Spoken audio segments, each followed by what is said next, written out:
Hello friends, welcome to my channel Naman classes पढ़ना। Friends, आज हम बहुत ही मोस्ट इम्पॉर्टेंट टॉपिक्स की बात करने वाले हैं। किसी भी सब्जेक्ट की पेडागोजी सॉल्व कैसे करें। फ्रेंड्स, सबसे ज़्यादा डाउट होता है कि किसी भी सब्जेक्ट में यदि पेडागोजी है, समझ में क्वेश्चंस नहीं आ रहे, सभी ऑप्शंस लगभग सेम लगते हैं, तो ऐसी कंडीशंस में दोस्तों क्वेश्चंस को कट करना सीखते हैं, कैसे सीखें और किसी एक पर्टिकुलर सब्जेक्ट के किसी एक ऑप्शन को कैसे चूज करें। दोस्तों यही सब हम आपको बताने वाले हैं। यदि आप हमारे चैनल पर अभी तक नए हैं दोस्तों, तो चैनल को सब्सक्राइब जरूर करके जाना। दोस्तों थोड़ा सा आप सपोर्ट कीजिए, मोटिवेशन मिलता है, आप चैनल को सब्सक्राइब लाइक करते हैं दोस्तों वीडियो को, तो हम और अच्छा कंटेंट लाने की कोशिश करते हैं दोस्तों आप सभी को। और आप सभी किस टॉपिक पर वीडियो चाहते हैं दोस्तों, और किस सब्जेक्ट से रिलेटेड चाहते हैं, आप कमेंट में ज़रूर करके बताना। तो दोस्तों स्टार्ट करते हैं। किसी भी सब्जेक्ट की पेडागोजी को चुटकियों में करें सॉल्व। दोस्तों बिल्कुल चुटकियों में सॉल्व करेंगे आप, यदि अच्छे तरीके से वीडियो आप देखते हैं बिना स्किप किए। दोस्तों एक टॉपिक बाई टॉपिक दोस्तों मैं बताने वाला हूं कि कैसे सॉल्व करना है। मात्र 10 मिनट में दोस्तों आप सभी पेडागोजी सॉल्व करना सीख जाएंगे। जो टैग वर्ड होते हैं दोस्तों, क्वेश्चंस की भाषा पकड़ने में होना चाहिए, क्वेश्चंस को समझना चाहिए। All subject pedagogy solve. तो दोस्तों चलते हैं, स्टार्ट करते हैं हम। Negative tag word and positive tag word. दोस्तों यदि क्वेश्चंस नेगेटिव है, यदि पूछा गया है कि इनमें से शिक्षक को क्या नहीं करना चाहिए, तो नेगेटिव आंसर आएगा। यदि पॉजिटिव क्वेश्चंस पूछा गया है तो आपका आंसर पॉजिटिव में होगा। तो यदि दोस्तों किसी भी सब्जेक्ट में यदि पॉजिटिव क्वेश्चंस पूछा गया है, वहाँ पर केवल ऑप्शन में केवल वर्ड का प्रयोग हुआ है, तो वो आंसर रॉन्ग है। यदि मात्र का उपयोग किया गया है या सिर्फ या इंग्लिश में ओनली वर्ड का यूज किया गया है ऑप्शन में, तो यदि क्वेश्चन पॉजिटिव है और आंसर में इन सब का उपयोग हो रहा है, तो वो क्वेश्चन का ऑप्शन नहीं हो सकता।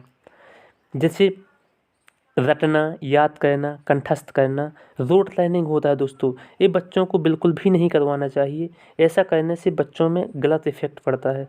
तो रटने पर हमें फोकस नहीं करना, न याद करने पर फोकस करना, ना कंठस्थ करना। दोस्तों उन्हें रटवाना न रट्टू तोता बिल्कुल नहीं बनाना है। रटने पर तो बिल्कुल भी फोकस नहीं करना फ्रेंड्स, क्योंकि उनके बच्चों पर बर्डन बढ़ता है।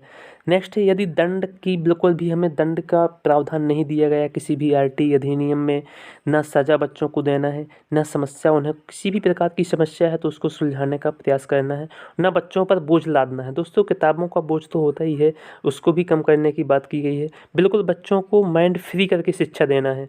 पनिशमेंट एंड बर्डन को बिल्कुल साइड में रख के ही हमें बच्चों को शिक्षा देना है। नेक्स्ट है नेगेटिव टैग वर्ड हतोत्साहित, डिस्करेज्ड।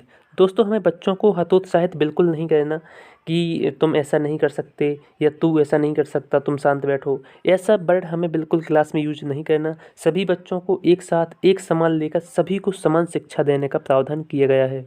यदि आप इन सब नेगेटिव टैग वर्ड को साथ में माइंड में लेके चलेंगे तो फ्रेंड्स आप चुटकियों में सॉल्व कर पाएंगे क्वेश्चंस को। अब पॉजिटिव टैग वर्ड क्या होते हैं दोस्तों? पॉजिटिव क्वेश्चंस में यदि सर्वांगीण विकास की कहीं भी बात की जाए तो आपको आंख बंद करके ऑप्शन को क्लिक कर देना है। सर्वांगीण विकास दोस्तों बच्चे का नैतिक विकास, सामाजिक विकास, संज्ञानात्मक विकास हो, चाहे किसी भी प्रकार का भावात्मक विकास हो, दोस्तों सर्वांगीण विकास यानी बच्चे के ऑल ओवर डेवलपमेंट की बात करता है, तो वो आपका सबसे अच्छा पॉजिटिव आंसर देगा। नेक्स्ट है करके सीखना, लर्निंग बाय डूइंग, हस्तपरक अनुभव। दोस्तों करके सीखने का अनुभव होता है, किसी भी स्टेट में कहीं घूमने जाते हैं स्टूडेंट्स, तो वो अपने आप खुद करके सीखते हैं, अपने हाथों से करके सीखें। लर्निंग बाय डूइंग दोस्तों सबसे अच्छी शिक्षा होती है। नेक्स्ट है बच्चों को सम्मान दिया जाए, उनसे लगाव हो, अफेक्शन हो, प्रोत्साहन, इनकरेजमेंट हो। तो हमें बच्चों के प्रति रिस्पेक्ट करना है। यदि सम्मान बच्चों को देंगे तो वो अपने आप से शिक्षक से अच्छे तरीके से जुड़े रहेंगे, उनसे सवाल पूछेंगे जहाँ पर भी डाउट है, उनसे लगाव अच्छा रखेंगे तो अपनी भांति अच्छे से वो क्वेश्चंस करेंगे बिना झिझक के। नेक्स्ट है दोस्तों क्यूरियोसिटी यानी कि जिज्ञासा। बच्चों में जिज्ञासा उत्पन्न करना चाहिए क्वेश्चंस पूछने की। दोस्तों इन सब टैग वर्ड्स को आप माइंड में जरूर याद रखिएगा। एक क्वेश्चंस लेके आया हूँ फ्रेंड्स, यदि आपने इन टैग वर्ड को अच्छे तरीके से मेरे साथ समझा है तो इस क्वेश्चन का आंसर आप डेफिनेटली लगा पाएंगे। फर्स्ट क्वेश्चन है, निम्नलिखित में से कौन सा सामाजिक विज्ञान की शिक्षा शास्त्र की भावना के विरुद्ध है? दोस्तों नेगेटिव पूछा गया है कि शिक्षा शास्त्र की भावना के विरुद्ध कौन सा है। विद्यार्थियों के जीवन से संबंध बनाना बिल्कुल सही है दोस्तों, विद्यार्थियों के जीवन से संबंध बनाना बिल्कुल सही है।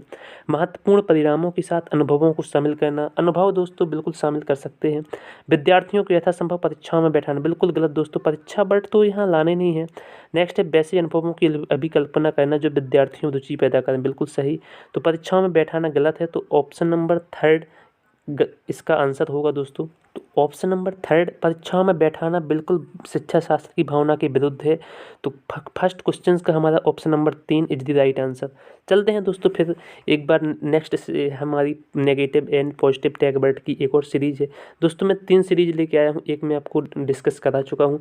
अब नेगेटिव टैग वर्ड में निष्क्रिय दोस्तों, बच्चों को इनएक्टिव बिल्कुल नहीं करना, बच्चे हमेशा सक्रिय रहें, सीखने के लिए हमेशा बच्चे तत्पर रहें। तो निष्क्रिय हमें नेगेटिव टैग वर्ड है, जहाँ पर भी निष्क्रिय वर्ड दिखे ऑप्शन में वो आपका आंसर नहीं हो सकता। रोजगार दोस्तों, शिक्षा रोजगार की बात नहीं करता, सर्वांगीण विकास की बात करता है, जैसे मैंने बता चुका हूँ। बिजनेस दोस्तों व्यवसाय की बात नहीं करता, ना ग्रेड की शिक्षा दोस्तों, ना A grade B grade grade की शिक्षा नहीं दोस्तों।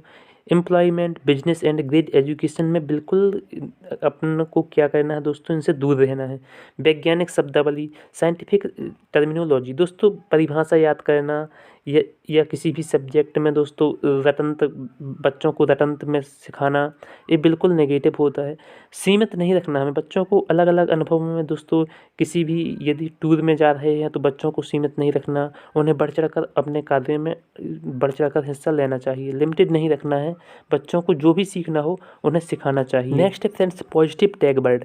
पॉजिटिव टैग वर्ड में फ्रेंड्स समावेशी शिक्षा, इंक्लूसिव एजुकेशन सबसे अच्छी शिक्षा होती है फ्रेंड्स। समावेशी शिक्षा का मतलब होता है, आप हल्के हल्के समझ लीजिए, फिर मैं इस टॉपिक से दोस्तों सबसे बड़ा टॉपिक। समावेशी शिक्षा का अर्थ होता है कि दिव्यांग बच्चा हो, चाहे दोस्तों नेत्रहीन बालक हो, दिव्यांग में सभी आ जाते हैं, या सामान्य लेवल का बच्चा हो, या दोस्तों क्या हो, या बच्चा प्रतिभाशाली हो, या दोस्तों बच्चा पिछड़ा बालक हो, इन सभी को एक क्लास में एक ही साथ रखकर शिक्षा देना समावेशी शिक्षा है। आप इतना भी याद रख लीजिएगा। दृश्य और श्रव्य सामग्री का प्रयोग ज़्यादा से ज़्यादा क्लास में करना चाहिए, विजुअल एंड ऑडियो कंटेंट देना चाहिए। ये बच्चों में ज़्यादा इफेक्ट, ज़्यादा देर तक याद रखने की क्षमता को उत्पन्न करता है। हमें बच्चों को संसाधन, रिसोर्सेस ज़्यादा से ज़्यादा उपलब्ध कराना चाहिए। संसाधन का मतलब होता है दोस्तों बच्चे किस तरीके से ज़्यादा सीख सकते हैं, वो संसाधन हमें क्लास में उपलब्ध होना चाहिए। अच्छे से अच्छे रिसोर्सेस हमें क्लास में बच्चों के सामने रखना चाहिए, जिससे वो उनसे प्रेरित हो सके। नेक्स्ट, विभिन्न संदर्भों में भाषा प्रयोग, language use in various context. दोस्तों क्या होता है कि ज़्यादा से ज़्यादा हमें बच्चों में भाषा प्रयोग करना चाहिए, जिससे बच्चे भाषा प्रयोग से भाषा की जानकारी अच्छे से समझ सकते हैं। क्वेश्चंस अच्छा माना जाता है दोस्तों, विभिन्न संदर्भों में, ज़्यादा से ज़्यादा संदर्भों में भाषा का हमें प्रयोग करना चाहिए। नेक्स्ट है विभिन्न या विविध गतिविधियाँ। दोस्तों विभिन्न प्रकार की गतिविधियाँ वहाँ पर हमें क्लास में एक्टिविटीज़ कराना चाहिए, जैसे कि एकांकी नाटक के द्वारा दोस्तों हम बच्चों को ज़्यादा से ज़्यादा भाषा की समझ कराना चाहिए। तो गतिविधियों के द्वारा भी बच्चे अच्छे तरीके से सीखते हैं। तो दोस्तों यदि आपने टैग वर्ड को अच्छे से समझा है तो इन क्वेश्चंस के आंसर आप डेफिनेटली लगा पाएंगे। सेकंड क्वेश्चन है, समाज विज्ञान में किस प्रकार की शिक्षण सामग्री उपयोगी होती है।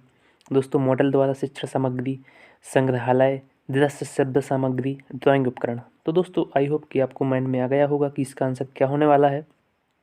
इसका आंसर है दृश्य श्रव्य सामग्री। बच्चे देखकर और सुनकर ज़्यादा से ज़्यादा सीखते हैं, तो option number third right answer है। क्वेश्चन नंबर 3 है, एक शिक्षक को साधन संपन्न होना चाहिए। साधन संपन्न होना चाहिए इसका अर्थ है दोस्तों, साधन संपन्न होना चाहिए इसका क्या अर्थ होता है, उसके पास पर्याप्त धन संपदा होनी चाहिए। आप समझ गए होंगे, बिल्कुल गलत आंसर है। उसका अधिकारियों के उच्च स्तर से संपर्क, बिल्कुल गलत। उसका अपने विद्यार्थियों की समस्याओं को हल करने का पर्याप्त ज्ञान होना चाहिए, बिल्कुल सही दोस्तों। विद्यार्थियों की समस्याओं को समझने के लिए शिक्षक के पास पर्याप्त नॉलेज होना चाहिए।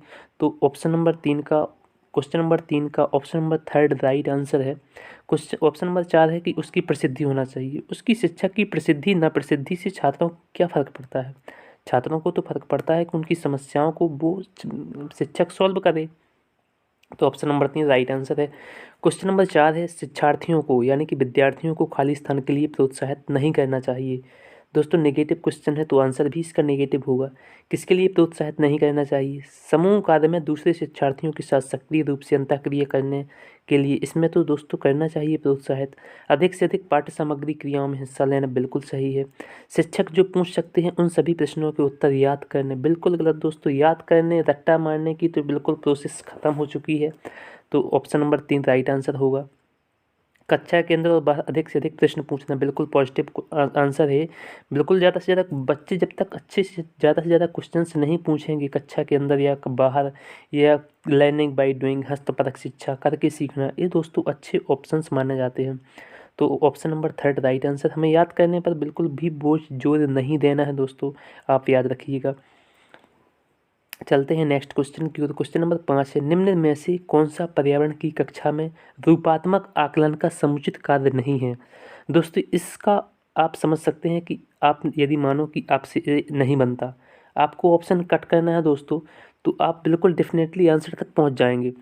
ऑप्शन नंबर यह, दिए गए प्रयोगात्मक रूप से चिन्हांकन करने वाली आरेख बनाना, जल प्रदूषण की हानियों के बारे में चर्चा करना, पाठ में दी गई महत्वपूर्ण शब्दावली की परिभाषा की व्याख्या करना। दोस्तों परिभाषा आ गई ना, ये है दोस्तों क्या होता है साइंटिफिक लर्निंग। दोस्तों हमें वैज्ञानिक परिभाषाओं पर जोर नहीं देना। ऑप्शन नंबर 3 राइट आंसर है। दिए गए प्रयोगात्मक क्रियाकलापों को पूरा करना और अपने अवलोकन को दर्ज करना। दोस्तों रूपात्मक आकलन का मतलब होता है इवेल्युएशन, मूल्यांकन कह सकते हैं दोस्तों, आकलन अलग होता है। बट हमें ऑप्शन नेगेटिव कौन मिला है? तो ऑप्शन नंबर 3 परिभाषाओं की व्याख्या नहीं करना दोस्तों। ऑप्शन नंबर 3 राइट आंसर है। नेक्स्ट क्वेश्चन है क्वेश्चन नंबर 6, हिंदी भाषा में सतत और व्यापक मूल्यांकन करते समय आप किस बात पर विशेष ध्यान देंगे? दोस्तों मान लीजिए आपने ये टॉपिक नहीं पढ़ा, CCE continuous and comprehensive evaluation, लेकिन फिर भी आप इसके आंसर लगा पाएंगे क्योंकि मैंने आपको टैग वर्ड बताया है। करते समय किस बात का ध्यान रखेंगे? शुद्ध वर्तनी का, परियोजना कार्य का, शुद्ध उच्चारण का, विभिन्न संदर्भों में भाषा प्रयोग की कुशलता। बिल्कुल दोस्तों, विभिन्न संदर्भों में भाषा प्रयोग की कुशलता है छात्र में यदि, तो वो क्या करेगा? CCE अच्छे से क्लियर कर पाएगा या किसी भी सब्जेक्ट की पेडागोजी ऐसे सॉल्व करें। Negative tag word and positive tag word एक लास्ट और है दोस्तों हमारी सीरीज। दोस्तों बच्चों को नेगेटिव टैग वर्ड की बात करते हैं तो बच्चों को पुस्तक केंद्रित नहीं करना, न शिक्षा केंद्रित करना। क्या करना है? हमें बाल केंद्रित करना है। हमें बालकों को केंद्र में रखकर शिक्षा देनी है दोस्तों। चाइल्ड सेंटर्ड करना है, हमें बच्चों को केंद्र में रखना है। और वहीं यदि बच्चा सब कुछ समझ सकता है तो दोस्तों फिर कोई प्रॉब्लम्स नहीं। हमें ना पुस्तक पर जोर देना, ना शिक्षक पर जोर देना। नेक्स्ट है, बच्चे खाली स्लेट नहीं होते या कोरी पट्टियाँ होते हैं। दोस्तों ऐसे ऑप्शंस डाले जाते हैं तो इनको नेगेटिव मानना है आपको। ब्लैंक स्लेट नहीं होते, बच्चा कुछ ना कुछ घर से सीख कर जरूर आता है। व्यवहारिक कुशलता दोस्तों पॉजिटिव टैग वर्ड है। वास्तविक और दैनिक जीवन से जोड़ना बिल्कुल ज़्यादा दोस्तों मोस्ट इम्पॉर्टेंट है कि बच्चों को उनकी ज़िंदगी के वास्तविक और दैनिक जीवन से जोड़कर हमें शिक्षा देनी चाहिए। लैंगिक असमानता दोस्तों, जेंडर इनइक्वलिटी। दोस्तों लैंगिक असमानता बिल्कुल गलत है। लैंगिक को समान, बालक हो या बालिका, हमें दोनों को समान रूप देना है। और लोकतांत्रिक प्रजातांत्रिक वातावरण, दोस्तों हमें लोकतांत्रिक वातावरण रखना है, प्रजातांत्रिक वातावरण। त्रुटियों को महत्व ना देना, नेगेटिव टैग वर्ड है दोस्तों। हमें बच्चों की त्रुटियों को देखना है, क्यों गलती कर रहा है, कैसे गलती कर रहा है, अब क्या करें कि गलती ना करे। दोस्तों इस तरीके से हम टैग वर्ड डिस्कस कर चुके हैं। अब यदि लास्ट क्वेश्चन है दोस्तों, अध्यापिका ने एक कमेटी के प्रधान को सभापति के स्थान पर सभाध्यक्ष लिखा, यह संकेत करता है। दोस्तों सभापति लिंग को निर्धारण करता है। जैसे कि सभापति होता है वो क्या करता है? मेल को दोस्तों दर्शाता है। सभाध्यक्ष मेल भी हो सकता है, फीमेल भी हो सकता है। तो अध्यापिका यह क्या संकेत करता है कि अध्यापिका भाषा पर अच्छा अधिकार करती है, लिंग गुप्त भाषा का प्रयोग कर रही है, लिंग पूर्वग्रह से ग्रस्त है, गलत, एक से अधिक उपयुक्त परिभाषक शब्द का पालन करती है। दोस्तों वो भाषा पर अच्छा अधिकार करती है इसलिए वह लिंग गुप्त भाषा का प्रयोग कर रही है। तो option number A right answer है उसका। नेक्स्ट क्वेश्चन है 8वां, भारत में समृद्ध वनस्पति जगत और प्राणी जगत के बारे में पढ़ाने के बाद विद्यालय द्वारा प्राथमिक कक्षाओं के विद्यार्थियों को रणथंभौर राष्ट्रीय उद्यान ले जाया जाता है। रणथंभौर राष्ट्रीय उद्यान दोस्तों राजस्थान में है। यह खाली स्थान में विद्यार्थियों की सहायता करेगा। दोस्तों मैंने कोई टॉपिक पढ़ाया, समृद्ध वनस्पति जगत पढ़ाया और प्राणी जगत, दोस्तों वही चीज़ अब मैं लर्निंग बाय डूइंग दोस्तों उन्हें करके सिखाने के लिए ले जा रहा हूँ राष्ट्रीय उद्यान में, तो कितना अच्छा रहेगा। कक्षीय अधिगम को वास्तविक जीवन स्थितियों के साथ जोड़ना, बिल्कुल दोस्तों पहले ही ऑप्शन में हमें मिल गया। कि जो हमने पढ़ाया उन्हें वास्तविक जीवन से जोड़ के हम दोस्तों पढ़ा दें तो उनके दिमाग में बहुत लंबे समय तक दोस्तों बातें रहेंगी। तो option number A right answer है। दोस्तों हम टैग वर्ड पढ़ चुके हैं। आपने दोस्तों यदि अच्छी तरीके से पॉजिटिव नेगेटिव टैग वर्ड देखा है तो आप डेफिनेटली 4 से 5 या 6 क्वेश्चन से दोस्तों किसी भी सब्जेक्ट की पेडागोजी सॉल्व कर सकते हैं। यदि वीडियो अच्छा लगा हो दोस्तों तो हमारे चैनल को सपोर्ट करें, ज़्यादा से ज़्यादा शेयर करें और सब्सक्राइब करें और बेल आइकन भी प्रेस कर लें दोस्तों। तो मिलते हैं नेक्स्ट वीडियो में, तब तक के लिए जय हिंद जय भारत।